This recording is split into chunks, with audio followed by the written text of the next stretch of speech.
was warned many times to change my opinion on trans kid stuff. And I see a lot of posers. I was repped at CAA. I just been on a sitcom for 3 years. My manager created Key and Peele. I had just been in a movie. Like, I was Vince Vaughn's closing act on the road. Like, some people are like, oh, I rejected Hollywood. I had just gotten a book deal with Norton Publishing that did Guns, Germs, and Steel. Like, I wasn't like a celebrity, but I was a high functioning, like my picture was hanging on the Hollywood Improv wall, like next to Chris Rock. So it's like, for me to stick with my principles, and I left LA even before that because my wife and I had our first son, and I didn't want to raise.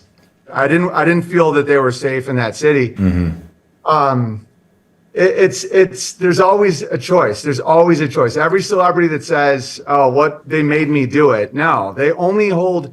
I mean, because I can be a total asshole too. I can like start fights for no reason. Like I'm a hostile character sometimes. So if I didn't get like taken out, like who the hell does? Unless you have like evidence against Hillary Clinton or a patent that the Rothschilds have. All they do is take away comfort.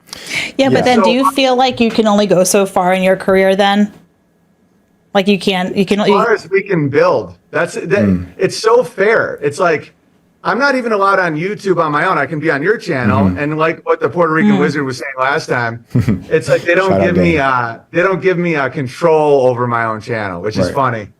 And that's so, but that's okay. I didn't create YouTube. Like I didn't create it. It's not mine. Like I have a lot of peace with that, and so I can go as far as my talent and my attitude allow. And victim consciousness I would be dead in the water if I said, oh, they're holding me down, the Illuminati, whatever, because like I figured out how to make a living through a post office, through a piece of land in Missouri, through cows, and then we built our own social media, Bertari Times app, where there's no degeneracy. There's not like everything that we complain about, we actually made. And so there's a really good group of high vibrational people there, and they really enjoy it. And so it's whatever happens, I'm happy with. I mean, I have 4 healthy sons, and I live on a farm. So it's like, I feel like where I'm at is actually farther than where some of these big name guys are, because I've lived that lifestyle, and it's really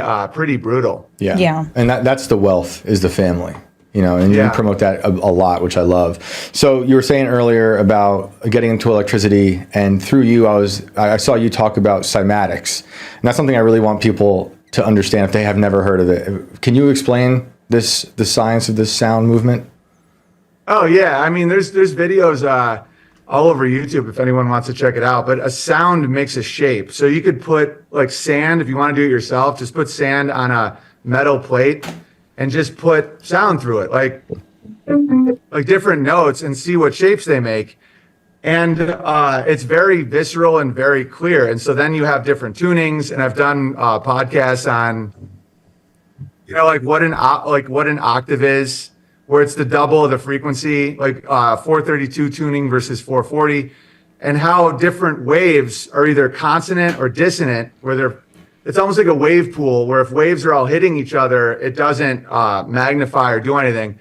But if they're working together in the same math, the same fractals, the waves get huge and awesome.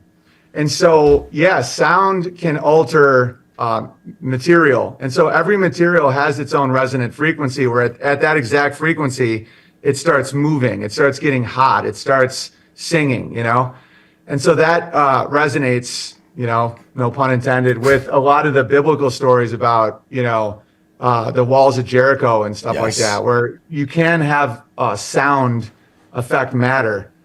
And resonance in like the shape of flowers, the shape of architecture, like those geometric shapes, are the result of various frequencies. So didn't Faraday do an experiment where he found that like non-linear sediments, when they react to certain frequencies, were turning into ancient symbols? Did you come across that at all? I don't know I came across a few things about how you could put sound that if you look, if you take the sound of they or DNA or some of this stuff, I don't fully understand how they got to this, but yeah, there's symbols. There's a cross, a swastika. Right. The X-Men logo. Looks like the X-Men Yes. symbol. Yeah, it's pretty hilarious. It's weird There 'cause- are symbols that are in everything. And yeah, and these are ancient stuff. So okay, so I'm gonna transition into catastrophizing now because that's I can't help it. I see people saying you can heal people with this types of cymatics and frequencies, but I'm also curious about how they can harm us by using these frequencies. And like, did you think about that while looking into this stuff and how they might be doing that, if at all? Yeah, I mean, people. I was kind of calming people down about FEMA and disasters and all that, and people would jump to conclusions like, "Oh, so you're saying that you can't control the weather?" I'm like, "Dude, I could make a rainstorm. Like, it's not." Can we get that on stream right now? Yeah, like it's like in the 50s. I mean, you can just put carbon in the air and a bunch of humidity, and you can make rain. It's like cloud seeding is so not even close to a conspiracy. Old school. Yeah, and then you look into other stuff about how things are made, and I think there's technology to do all kinds of crazy stuff. And I just don't know what is made and what isn't. You know, there's I think that there's ionization going on in troposphere to help with internet. You know, I think that there is what's it called, graphene or one of those things. These really fine particles way up there, and that's what allows. I think the iCloud might literally be a cloud. I know that sounds. I always wondered about that. So we were messaging earlier, like about the weather manipulation. He's like, I think the iCloud is. So I want to hear more about this.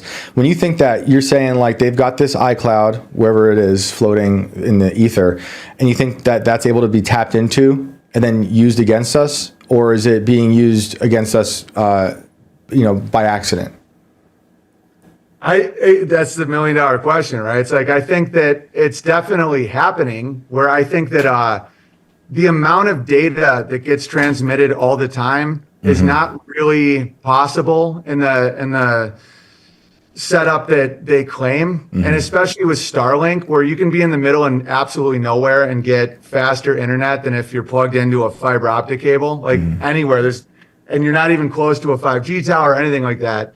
And I think what it is a lot of the stuff that's in the air that's coming out of the planes, and it's not just like spray planes, it's all domestic flights, is a highly magnetic type of carbon that is in computers. And that started in 1998. It's not always been like that, around when Google came out. And so if you have that type of material in the air, I think that you can transmit a lot more data and a lot more frequency through it, because long waves like AM can go through anything. It can go through, miles of water. AM can go through a mountain because it's so long. It's not powerful. It's very weak, but it's long. That's why AM radio you can get anywhere. FM is faster frequencies, so it's 30 miles, 40 miles. Remember growing up, 95.5, classic rock. That's around Syracuse for me. So it was like 30 miles around there, but AM you could get out of Florida. So then you get into the even higher frequencies, and you get in closer to 5G. And 5G, those towers are like 300 feet, 500 feet. Because they're so dense, so much information, so much energy, but it can't go past a wooden door, right? It's like there's always that balance. There's if you want more energy, if you want more data, it's not going to be able to go through objects. So then what do? You start, what I would do if I was an engineer is I would start changing the nature of the fluid it's in, which is air. And air is naturally not very conductive, but air with graphene in it is. And so I think that that's one of the big things that is going on. The Ethernet cord, like ether. Ether is, and iCloud, it's like the language is so obvious. Right. And so I think that that's part of it. And then when you make that environment, you're going to make a potential for crazier storms, because you're dealing with a magnetic medium with pressure and temperature differentials. And then, things get real wacky. And then on top of that, you can order water. like rain. If you're in a drought, you can literally buy rain. Wait, I was going to say, it might be the first theory I believe that proves that clouds aren't real. Oh, the clouds have been real for a long time, Alex. I mean, like Owen's saying, talking about cloud seeding. I mean, there's stuff that happened in the 40s, but all the time on this show, I talk about, Operation Popeye. You probably heard of that one, where they're in Vietnam during the war. We were creating storms to create mudslides to get to flush the Viet Cong out of tunnels, right? So that's the 60s. What do you think they've been doing since? They've got an article in the Telegraph from 2007 talking about how scientists are getting closer to steering a hurricane. It's not crazy. I mean, I say this to people, out when I'm on play dates with my kids, and I'm like, so the hurricane was steered, and they're like, what are you talking about? I'm like, well, it goes back to Operation Popeye. So I think all that is very possible. And the other thing that you were saying about like the troposphere and the ionosphere, I made myself a bit schizophrenic investigating one story once about all those birds falling out of the sky. Remember those? Like there'd be like thousands of birds just fall out of the sky. No one knows why. And Mom like into that pigeon, the carrier pigeon that went extinct, and there was 1 billion of them, and they all died. Yeah, dude. There's so many stories like this, and it's very weird. And then I was looking into the cryptochromes is what a lot of these birds have that travel. That migrant birds have cryptochromes in their eyes, and I'm like, well, HARP is probably destroying these birds, right? It must be HARP. So I contact HARP, and I talked to a guy there. He's like, well, we're only burning the ionosphere a little bit. Not so much. In the ionosphere and the magnets and stuff and the cryptochromes, I'm like, that's got to be the birds. That's what's happening.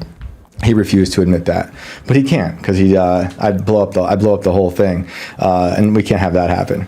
But I don't know. I think something's up with HARP and hurricanes. But I'm not saying it's all manufactured. I'm just skeptical of everything. I think that's okay. I might be okay that I'm paying $2.99 to buy a cloud in the sky. I just brought Owen on for therapy to make sure I'm doing okay. Think about the name of it. It's called HARP. What does HARP do? It makes a sound. Right. The name is right there.